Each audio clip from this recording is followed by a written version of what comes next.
नमस्कार साथियों, आप सभी का हमारे चैनल पर स्वागत है। और आज हम अपने चैनल के माध्यम से अभी तक जैसे हम वैकेंसी के बारे में आपको सूचना देते थे, अब हम अपने चैनल के माध्यम से वैकेंसी के साथ साथ आप सबकी एग्ज़ाम की तैयारी भी कराई जाएगी। और जो इम्पोर्टेंट क्वेश्चन आंसर हैं जो एग्ज़ाम में आ सकते हैं, एएनएम, जीएनएम, सीएचओ सभी तरह के नर्सों के लिए, तो उसका पूरा लेसन स्टार्ट किया जाता है। आज हम एनाटॉमी और फिजियोलॉजी से कुछ क्वेश्चन हैं उनको कराएंगे, फिर फंडामेंटल, इसी तरह सारे सब्जेक्ट जो एग्ज़ाम में पूछे जाएंगे उनकी सबकी वीडियोस बनाई जाएगी। तो उसमें यह है कि सभी को पता है कि ज़्यादातर नर्सेस या तो प्राइवेट जॉब कर रही हैं या संविदा पे कर रही हैं, उन्हें पढ़ने का बिल्कुल भी समय नहीं मिलता है। तो आप खाली टाइम में इन वीडियोस को अपने कान में लगा के कहीं भी खाना बनाते हुए, ड्यूटी करते हुए, किसी भी समय आप इनको सुनकर थोड़ा बहुत अपनी पढ़ाई जारी रख सकती हैं, क्योंकि बिना तैयारी के एग्ज़ाम क्लियर करना मुश्किल है। और आप सबको पता है कि इलेक्शन सर पे है, सभी भर्तियां निकलनी हैं और निकल भी रही हैं और निकलने वाली हैं। तो इसलिए आप लोग, जो लोग हमारे चैनल पर नए विजिट कर रहे हैं, तो कृपया चैनल को सब्सक्राइब कर लें, बेल आइकन दबा लें, जिससे आपकी एग्ज़ाम की तैयारी आज से स्टार्ट हो जाए। बहुत बहुत धन्यवाद। नमस्कार साथियों, तो ये एनाटॉमी फिजियोलॉजी से हैं कुछ क्वेश्चंस, उनको मैं आपको बता रहा हूँ। धमनियाँ रक्त को हृदय से शरीर के अन्य अंगों तक सप्लाई करती हैं।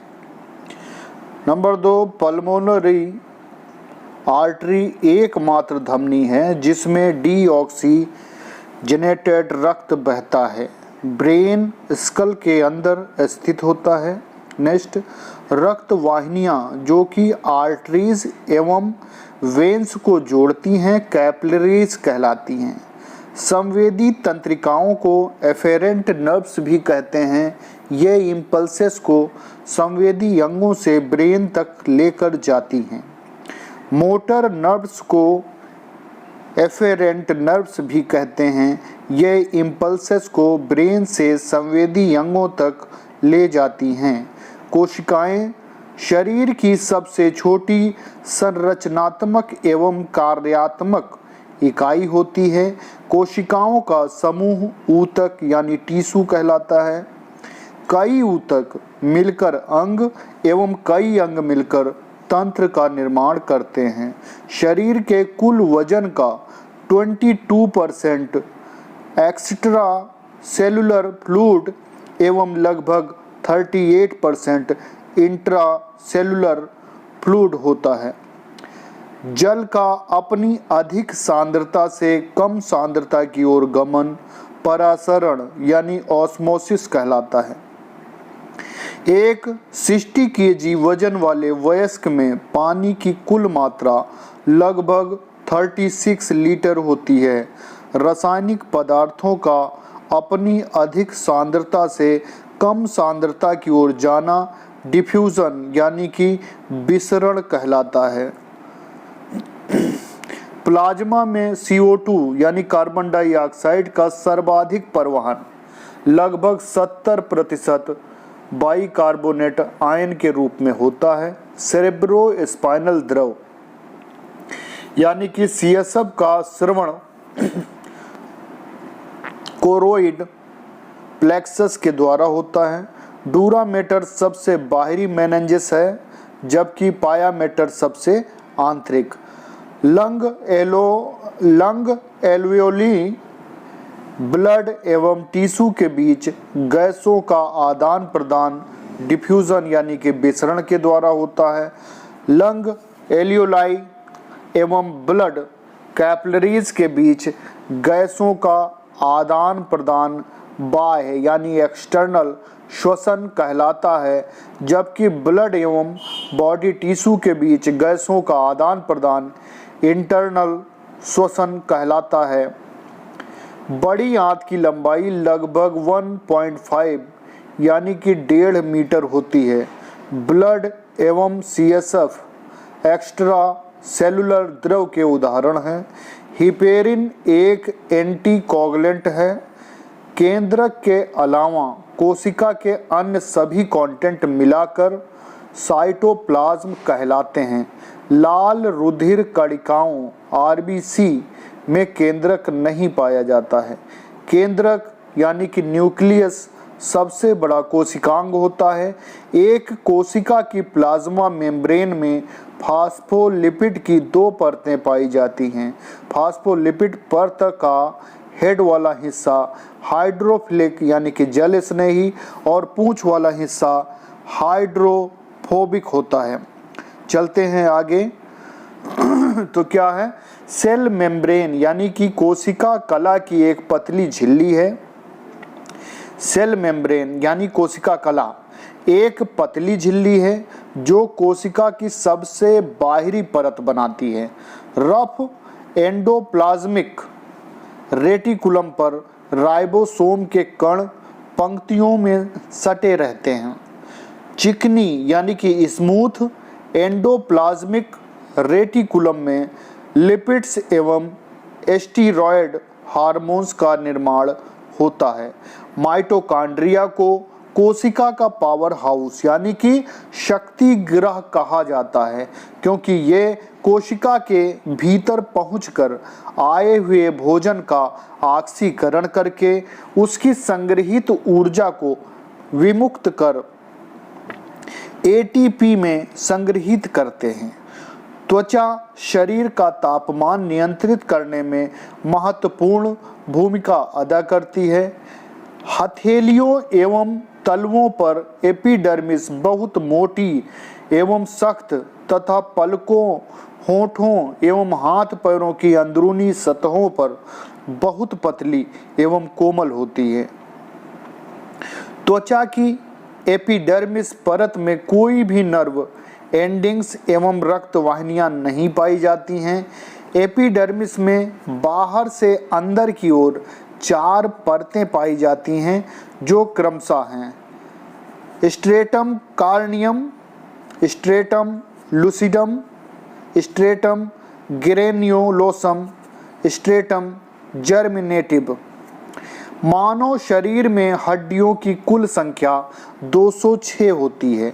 लंबी अस्थियों में एक डायफाइसिस एवं 2 एपिफाइसिस पाए जाते हैं। जांघ में पाई जाने वाली फीमर, टांग में पाई जाने वाली टिबिया एवं फिबुला तथा हाथों में पाई जाने वाली ह्यूमरस, रेडियस एवं अल्ना लंबी अस्थियों के उदाहरण हैं। लंबी अस्थि के शाफ्ट एवं डायफाइसिस के बीच में एक खोखला स्थान पाया जाता है जिसे मज्जा गुहा यानी कि मेडुलरी कैविटी कहते हैं, जिसमें पीली अस्थि मज्जा यानी येलो बोन मैरो भरी होती है। कार्पल बोन्स एवं टार्सल बोन्स छोटी अस्थियों यानी कि सॉल्ट बोन्स के उदाहरण हैं। रिब्स, स्कैपुला एवं स्टर्नम चपटी अस्थियों यानी फ्लैट बोन्स के उदाहरण हैं। वर्टिब्रा एवं हिप बोन्स असमाकृति यानी इरेगुलर बोन के उदाहरण हैं। सीसेमाइड बोन्स तिलाकार अस्थियां सिसेमॉइड बोन्स भी कहलाती हैं, क्योंकि ये तिल यानी कि सीसेम सीड के समान होती हैं। उदाहरण घुटने की पटेला एवं कलाई की पिसीफार्म अस्थि। केंद्रीय तंत्रिका तंत्र में ब्रेन एवं स्पाइनल कॉर्ड शामिल होते हैं। पूर्ण रूप से विकसित मस्तिष्क शरीर के कुल वजन का लगभग 2% अथवा 1/50 भाग बनाता है। सेरिब्रम केंद्रीय तंत्रिका तंत्र यानी कि सीएनएस का सबसे प्रमुख एवं सबसे बड़ा भाग है। सेरिब्रम के दाएं एवं बाएं अर्ध गोलार्ध यानी कि हेमिस्फेयर तंत्रिका तंतुओं की पट्टी द्वारा आपस में जुड़े रहते हैं, जिसे कार्पस कैलोसम कहते हैं। सेरेब्रम का दायां अर्धगोलार्ध यानी कि हेमिस्फेयर शरीर के बाएं भाग तथा बायां अर्धगोलार्ध शरीर के दाएं भाग की क्रियाओं को नियंत्रित करता है। सेरेब्रम का प्रेरक क्षेत्र मोटर एरिया फ्रंटल लोब में स्थित होता है। सेरेब्रम का प्री मोटर एरिया यानी कि प्रेरक पूर्व क्षेत्र प्रेरक क्षेत्र के ठीक सामने फ्रंटल लोब में स्थित होता है। विजुअल एरिया यानी सेरेब्रम के ऑक्सीपिटल पिंड में स्थित होता है। ऑडिटरी एरिया यानी कि श्रवणीय क्षेत्र सेरेब्रम में लेटरल सल्कस के ठीक नीचे टेम्पोरल लोब में स्थित होता है। फेरेंजियल टॉन्सिल्स बच्चों में सामान्यतया 7 साल की उम्र तक ज़्यादा प्रभावी होता है। बोन टिश्यूज का विकास ऑस्टियोजेनेसिस अथवा ओसिफिकेशन कहलाता है। ग्रोथ हार्मोन या थायराइड हार्मोन का कम अथवा अधिक मात्रा में स्राव कंकाल तंत्र के असामान्य विकास के लिए जिम्मेदार होता है। लैरिंक्स को ध्वनि यंत्र यानी कि वॉइस बॉक्स भी कहते हैं। सोते समय सीएसएफ का दाब लगभग 10 सेंटीमीटर H2O होता है, जबकि बैठी हुई अवस्था में लगभग 30 सेंटीमीटर H2O होता है।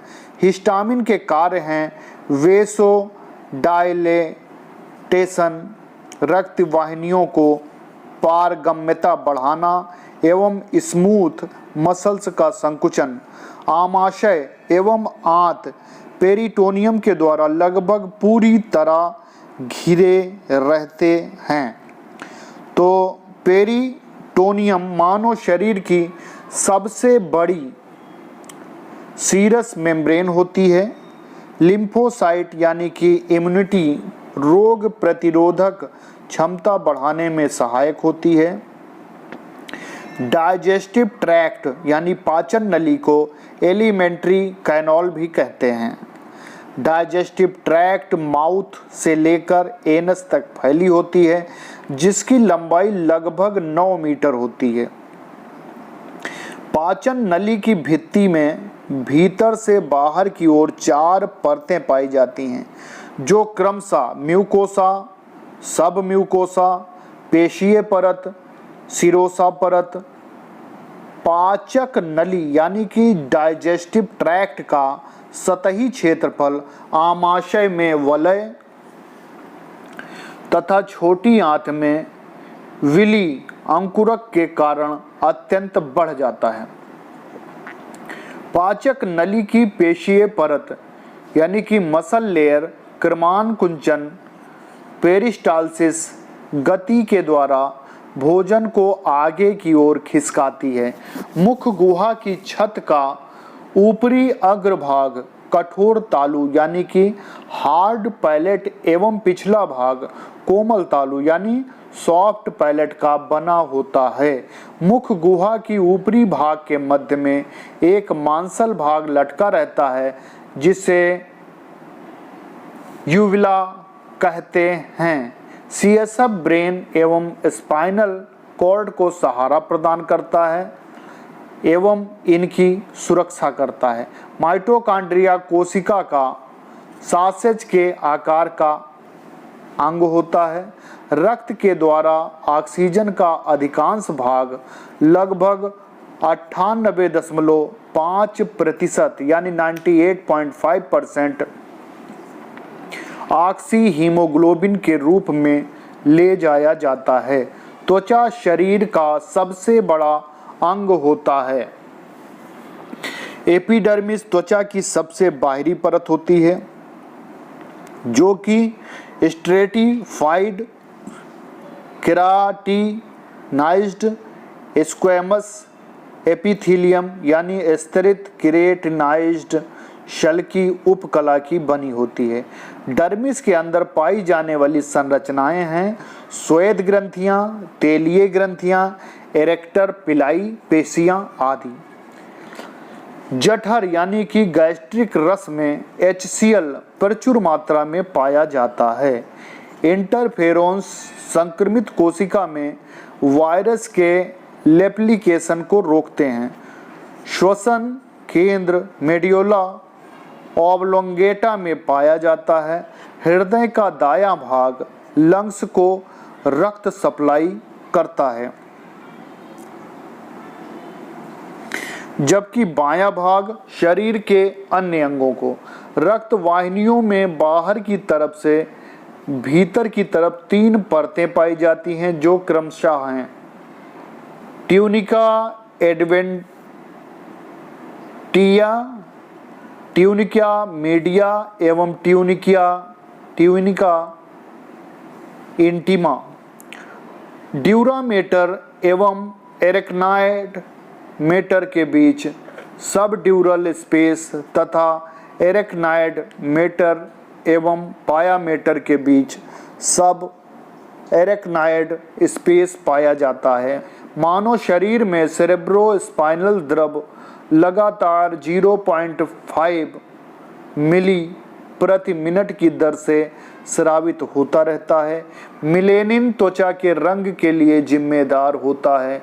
मिलेनिन टायरोसिन नामक अमीनो अम्ल से निर्मित होता है तथा यह एपिडर्मिस की सबसे भीतरी परत जर्मिनेटिव में मिलेनोसाइट कोशिकाओं द्वारा स्रावित होता है। श्वेत ग्रंथियों का सबसे प्रमुख कार्य है शरीर के तापमान को नियंत्रित करना। इन्फ्लामेशन के कार्डिनल लक्षण हैं पेन, रेडनेस, गर्माहट यानी हीट एवं सूजन यानी स्वेलिंग। लाइसोसोम को आत्मघाती थैलियां भी कहते हैं। एपिडर्मिस का उद्भव एक्टोडर्म द्वारा होता है। कार्निया में एपिडर्मिस की मोटाई सबसे कम होती है। अंकुरण स्तर या मैलपीघी स्तर एपिडर्मिस का सबसे भीतरी स्तर है।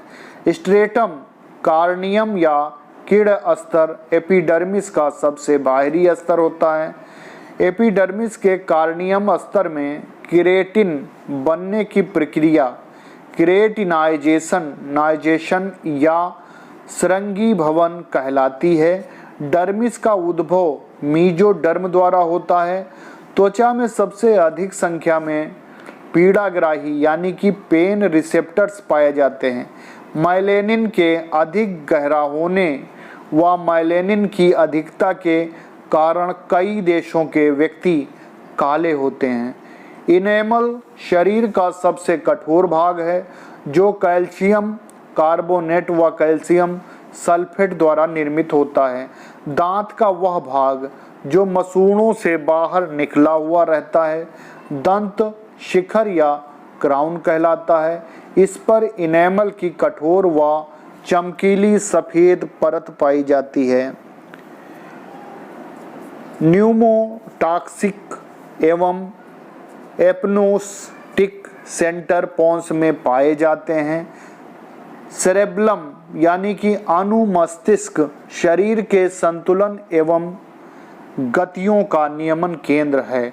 मेडुला ऑब्लंगाटा मस्तिष्क के शेष भाग एवं मेरुरज्जु यानी कि स्पाइनल कॉर्ड के बीच प्रेरणाओं के संचरण हेतु मार्ग प्रदान करता है। परिधीय तंत्रिका तंत्र यानी कि पेरिफेरल नर्वस सिस्टम में मस्तिष्क एवं मेरुरज्जु से निकलने वाली तंत्रिकाएं शामिल हैं। मनुष्य में 12 जोड़ी कपालीय तंत्रिकाएं यानी कि क्रेनियल नर्व्स एवं 31 जोड़ी मेरु तंत्रिकाएं यानी कि स्पाइनल नर्व्स पाई जाती हैं। शरीर की अनैच्छिक क्रियाओं का नियमन एवं नियंत्रण स्वायत्त तंत्रिका तंत्र यानी कि ऑटोनॉमस नर्वस सिस्टम करता है। होंठ, चूचक यानी कि निपल्स, ग्लांस, पेनिस यानी क्लाइटोरिस तथा उंगलियों के सिरे आदि पर स्पर्श कणिकाएं या मिशनर्स कणिकाएं अधिक मात्रा में पाई जाती हैं, जिससे ये अधिक संवेदी होते हैं। हथेलियों, तलवों, ग्लांस पेनिस, निप्पल्स, क्लाइटोरिस व लेबिया पर रोम नहीं पाए जाते हैं। इरेक्टर पिलाई पेशियां डर्मिस में लगी होती हैं, जिनके संकुचन से बाल खड़े हो जाते हैं, जो ताप नियमन में सहायक हैं। कार्डियोवैस्कुलर सेंटर, रेस्पिरेटरी सेंटर, रक्त दाब केंद्र, स्वालोइंग यानी कि निगलन केंद्र, खांसी, उल्टी एवं छींक आदि के केंद्र मेडुला ऑब्लांगेटा में पाए जाते हैं। मेरुरज्ज संवेदी यानी सेंसरी आवेगों को मस्तिष्क की ओर ले जाने हेतु तथा प्रेरक यानी मोटर आवेगों को मस्तिष्क से ले जाने हेतु मार्ग प्रदान करता है। न्यूरॉन तंत्रिका तंत्र की संरचनात्मक एवं क्रियात्मक इकाई है। एक न्यूरॉन में एक एक्सॉन एवं कई डेंड्राइट्स होते हैं। वर्मीफॉर्म अपेंडिक्स बड़ी आंत का भाग है। कोलोन में 3 अनुलंब पेशीय बैंड्स यानी कि ट्यूडिनल मसल बैंड्स पाए जाते हैं, जो टीनी कोलाई कहलाते हैं। कोलोन की दीवार में छोटी छोटी थैलियों के समान रचनाएं पाई जाती हैं, जो हास्ट्रा कहलाती हैं। ये कोलोन का क्षेत्रफल बढ़ाती हैं। कॉमन बाइल डक्ट ग्रहणी की समीपस्थ भुजा में खुलती है, जहां स्फिंक्टर ऑफ ओडी पाया जाता है। यकृत कोशिकाएं हिपेटोसाइट्स कहलाती हैं। अग्न्याशय यानी कि पेनक्रियाज शरीर की दूसरी सबसे बड़ी ग्रंथि है। अग्न्याशय यानी कि पेनक्रियाज मिश्रित प्रकार की ग्रंथि है। यह बहिस्रावी यानी कि एक्सोक्राइन एवं अंतःस्रावी एंडोक्राइन दोनों प्रकार की होती है। इलास्टिन तंतुओं की उपस्थिति के कारण डर्मिस लचीली व कोलेजन तंतुओं की उपस्थिति के कारण यह मजबूत होती है। होठों, गालों एवं मसूड़ों यानी कि गम्स के बीच घिरा भाग प्रगाढ़ या वेस्टिब्यूल कहलाता है। मुख गुहा के अग्रभाग में पाए जाने वाला कठोर तालु हार्ड पैलेट पेलेटाइन एवं मैक्सिला बोन यानी बोन से बना होता है।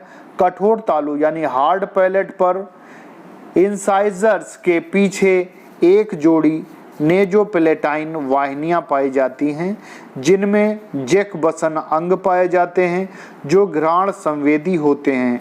मनुष्य में 3 प्रकार की लार ग्रंथियां पाई जाती हैं। पेरोटिड, सबमैंडिबुलर या अधोहनु, सबलिंगुअल या अधोजिह्वा। पेरोटिड सबसे बड़ी लार ग्रंथि होती है। पेरोटिड ग्रंथि से निकलने वाली वाहिनी को स्टेनसन्स नलिका कहते हैं। पेरोटिड ग्रंथि में वायरल संक्रमण हो जाने को कर्णमूल या मम्प्स कहते हैं। सेरेब्रम के दोनों हेमिस्फेयर यानी कि गोलार्ध वर्मिस के द्वारा सेपरेट रहते हैं। मेरुरज्ज स्पाइनल कॉर्ड की लंबाई लगभग 45 सेंटीमीटर होती है। न्यूरॉन की कोशिका काय सेल बॉडीज तंत्रिका तंत्र के धूसर द्रव्य यानी कि ग्रे मैटर का निर्माण करती हैं, जबकि एक्सन व डेंड्राइट श्वेत द्रव्य यानी व्हाइट मैटर का निर्माण करते हैं। यकृत यानी कि मनुष्य की सबसे बड़ी ग्रंथि यकृत यानी लीवर मनुष्य के सबसे बड़ी ग्रंथि होती है, जिसका वजन लगभग 1300 ग्राम होता है, 1 से 2.3 किलोग्राम के बीच। यकृत लीवर में पाई जाने वाली कुप्फुर कोशिकाएं मृत आरबीसी का भक्षण करती हैं एवं रोगाणुओं से बचाव करती हैं। लैंगरहैंस की दीपिकाएं आइसलेट ऑफ लैंगरहैंस अग्न्याशय यानी कि पैनक्रियाज में पाई जाती हैं। अग्नाशय पैनक्रियाज की एल्फा कोशिकाएं, ग्लूकागान बीटा कोशिकाएं, इंसुलिन तथा डेल्टा कोशिकाएं अग्नाशयी गैस्ट्रीन व सोमेटोस्टेटिन का स्रावन करती हैं।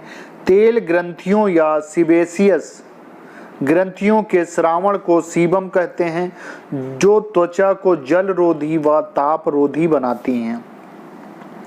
स्वेद ग्रंथियों की सर्वाधिक संख्या हथेली व तलवों पर पाई जाती है। स्वेद ग्रंथियों के दो मुख्य कार्य हैं, ए ताप नियमन, दो उत्सर्जन। स्तन ग्रंथियां यानी कि ममेरी ग्लैंड्स स्वेद ग्रंथियों का रूपांतरण है। मनुष्य में 4 प्रकार के दांत पाए जाते हैं। कृंतक या इंसाइजर कुरतने का कार्य करते हैं। रदनक या केनाइन चीरने फाड़ने का कार्य करते हैं। प्रीमोलर चबाने का कार्य करते हैं। मोलर चबाने का कार्य करते हैं। प्रीमोलर्स व मोलर्स को कपोल दांत यानी कि चीक टीथ भी कहते हैं। ब्रोकास एरिया को मोटर स्पीच एरिया भी कहते हैं, जो सेरिब्रम के फ्रंटल पिंड में स्थित होता है। वर्निक्स एरिया को सेंसरी स्पीच एरिया भी कहते हैं, जो कि टेम्पोरल लोब में स्थित होता है। थैलेमस सेरेब्रल गोलार्धों में कार्पस केलोसम के जस्ट नीचे स्थित होते हैं। हाइपोथैलेमस सेरेब्रम में थैलेमस के नीचे तथा पीयूष ग्रंथि के ऊपर स्थित होते हैं। न्यूरोट्रांसमीटर्स सिनेप्टिक वेसिकल्स में पाए जाते हैं, जो सिनेप्सिस वाले स्थान पर एक न्यूरॉन से दूसरे न्यूरॉन में तंत्रिका आवेगों के परिवहन में सहायक होते हैं। यदि वेगस तंत्रिका की सप्लाई काट दी जाए तो हार्ट रेट सामान्य रहती है। लार यानी कि सलाइवा में पाए जाने वाला टाइलिन एंजाइम स्टार्च को माल्टोज में बदलता है। पेप्सिन यानी कि पीएच बराबर 3 पर कार्य करता है। छोटी आंत में भोजन के साथ पित्त रस यानी कि बाइल, अग्नाशयी रस यानी कि पैनक्रियाटिक जूस एवं आंत्रीय रस इंटेस्टाइनल जूस मिलते हैं। भूख एवं प्यास के हाइपोथैलेमस में पाए जाते हैं। सीरूमिनस ग्रंथियां बाह्य कर्ण यानी कि एक्सटर्नल ऑडिटरी कैनोल में पाई जाती है, जो कि स्वेद ग्रंथियों का रूपांतरण है। मूलाधार ग्रंथियों या पेरिनियल ग्रंथियों को गंध ग्रंथियां भी कहते हैं, जो गुदा एवं जन्ना मूलाधार ग्रंथियों या पेरिनियल ग्रंथियों को गंध ग्रंथियां भी कहते हैं, जो गुदा व जन्नांगों के बीच में पाई जाती हैं। त्वचा के अनेक कार्यों से संबंधित होने के कारण इसे हरफनमौला अंग भी कहते हैं। जीभ पर 3 प्रकार के टेस्ट पेपलाई यानी कि स्वादांकुर पाए जाते हैं। फिलीफार्म या सूत्राकार, नंबर 2 फंजीफार्म या कवक रूपी, नंबर 3 वैलेट पेपली। वैलेट पेपली सबसे बड़े तथा फिलीफार्म आकार में सबसे छोटे होते हैं। जीभ के अग्र छोर पर मीठे का, पार्श्व भाग पर खट्टे का तथा पश्च भाग पर कड़वे यानी बिटर स्वाद का अनुभव किया जाता है। जीभ पर अग्र छोर के जस्ट बाद नेक्स्ट टू टिप नमकीन स्वाद का अनुभव होता है। मनुष्य में तीसरे मोलर दांत को अकल दाढ़ या विजडम टीथ कहते हैं, जो सामान्यतया 17 से 21 वर्ष की उम्र पर आते हैं।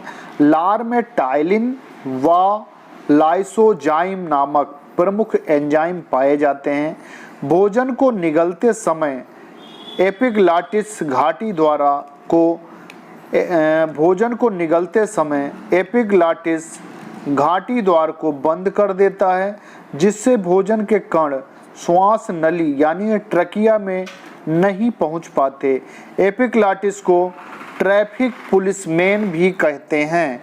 हाइपोथैलेमस पीयूष ग्रंथि के दोनों पिंडों यानी कि लोब से निकलने वाले हार्मोनों के स्रवण को नियंत्रित करता है। एक्सन की माइलिन श्रीद पर श्वान कोशिकाएं पाई जाती हैं। माइलिनेटेड न्यूरॉन्स में नोड्स ऑफ रैनवियर तंत्रिका आवेगों के तेजी से परिवहन में सहायक होती है। सोडियम प्रमुख एक्स्ट्रा सेलुलर कासन है, जबकि पोटेशियम प्रमुख इंट्रासेलुलर कैसन है। स्थान जहां पर एक न्यूरॉन से दूसरे न्यूरॉन में तंत्रिका आवेगों का ट्रांसमिशन होता है सिनैप्सिस कहलाता है। सिनैप्सिस वाले स्थान पर प्री साइनैप्टिक न्यूरॉन एवं पोस्ट सिनेप्टिक न्यूरॉन के बीच पाए जाने वाले स्थान को सिनेप्टिक क्लेफ्ट कहते हैं। मनुष्य में ताप नियमन केंद्र हाइपोथैलेमस में पाया जाता है। सर्दी में त्वचा की ओर जाने वाली रक्त वाहिनियों में संकुचन होता है, जिसे वेसोकंस्ट्रिक्शन कहते हैं। गर्मी के मौसम में त्वचा की ओर जाने वाली रक्त वाहिनियों में फैलाव हो जाता है, जिसे वेसोडायलेटेशन कहते हैं। ग्रसिका यानी कि ओसोफेगस व आमाशय यानी स्टमक के जंक्शन पर कार्डियक कपाट तथा ग्रहणी यानी कि डियोडेनम एवं आमाशय के जंक्शन पर पाइलोरिक कपाट पाया जाता है। दांत का अधिकांश भाग डेंटिन द्वारा निर्मित होता है। मनुष्य में एक दंतीय दांतों की संख्या 12 तथा द्विबार दंती दांतों की संख्या 20 होती है। आमाशय यानी स्टमक में पाई जाने वाली पेप्टिक कोशिकाएं या चीफ कोशिकाएं पेप्सिनोजन व प्रोरेनिन नामक निष्क्रिय एंजाइम्स का स्रवण करती हैं, जो HCl की उपस्थिति में सक्रिय एंजाइम्स पेप्सिन व रेनिन में बदल जाते हैं। आमाशय यानी स्टमक का pH 1.5 से 3.5 के बीच होता है, तब पेप्सिन सबसे ज़्यादा प्रभावी होता है। ब्रेन में पाई जाने वाली गुहाओं यानी कि कैविटीज़ को वेंट्रिकल्स कहते हैं, जिनकी संख्या 4 होती है। दाईं एवं बाईं पार्श्व वेंट्रिकल्स सेरेब्रल गोलार्धों में पाई जाती हैं, जो कि सेप्टम लूसिडम द्वारा अलग अलग होती हैं। तृतीय वेंट्रिकल थैलेमस के 2 भागों के बीच में स्थित होती है। मस्तिष्क की IV वेंट्रिकल मेडुला ऑब्लांगेटा में पाई जाती है, जिसे मेटासील भी कहते हैं।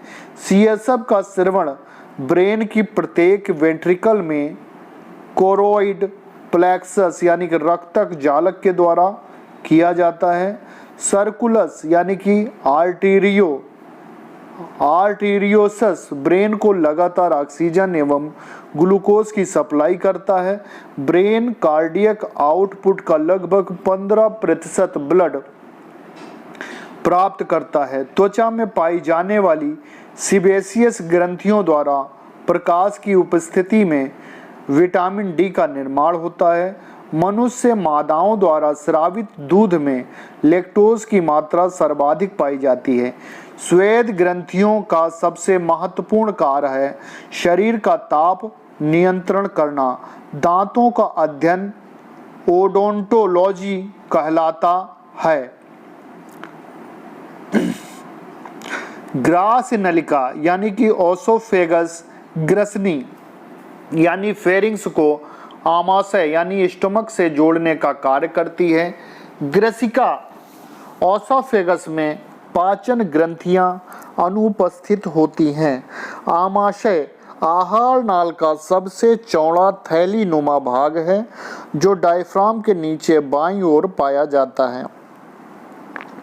आमाशय अंग्रेजी के जे अक्षर की आकृति का होता है। मनुष्य में प्रतिदिन लगभग 1.5 से 2 लीटर जठर यानी कि गैस्ट्रिक रस का सेवन होता है। इंट्रिंसिक फैक्टर जो कि एक प्रोटीन होता है, विटामिन B12 के अवशोषण के लिए आवश्यक होता है। मनुष्य में छोटी आंत लगभग 5 मीटर लंबी होती है। ग्रहणी यानी कि डियोडेनम की लंबाई लगभग 25 सेंटीमीटर होती है। संपूर्ण सीएनएस में पाए जाने वाले CSF की मात्रा लगभग 125 मिली होती है।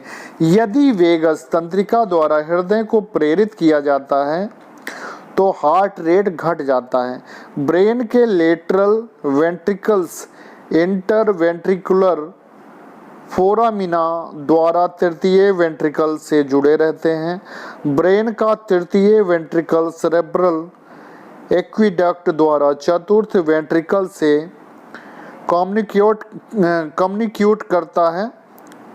कम्युनिकेट करता है।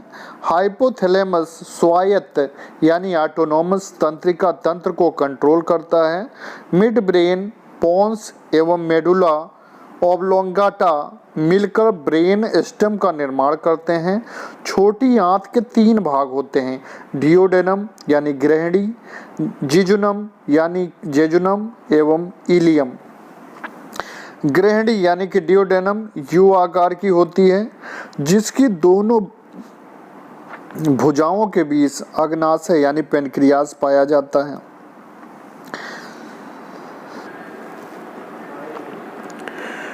तंत्रिका तंत्र का उद्भव एक्टोडर्म से होता है। वयस्क मनुष्य के मस्तिष्क का भार लगभग 1400 ग्राम होता है। प्रमस्तिष्क यानी कि सेरेब्रम की सतहों पर पाए जाने वाले खांचों को सलकाई एवं उभारों को गायरी कहते हैं। मेरुरज्ज में भी मस्तिष्क के समान गुहा यानी कि वेंट्रिकल पाई जाती है जिसे न्यूरोसील कहते हैं। तो ये आज का लेसन था और आगे इसी तरह आपको चैप्टर वाइज बताया जाएगा। सभी लोग ये जो एग्ज़ाम की तैयारी कर रहे हैं, एएनएम, जीएनएम, CHO, तो सभी को इनसे लाभ मिलेगा। सभी को शुभकामना है। जो लोग चैनल पर हमारे नए विजिट कर रहे हैं तो कृपया चैनल को सब्सक्राइब कर लें, बेल आइकन दबा लें। बहुत बहुत धन्यवाद है आप सभी को, बहुत बहुत धन्यवाद।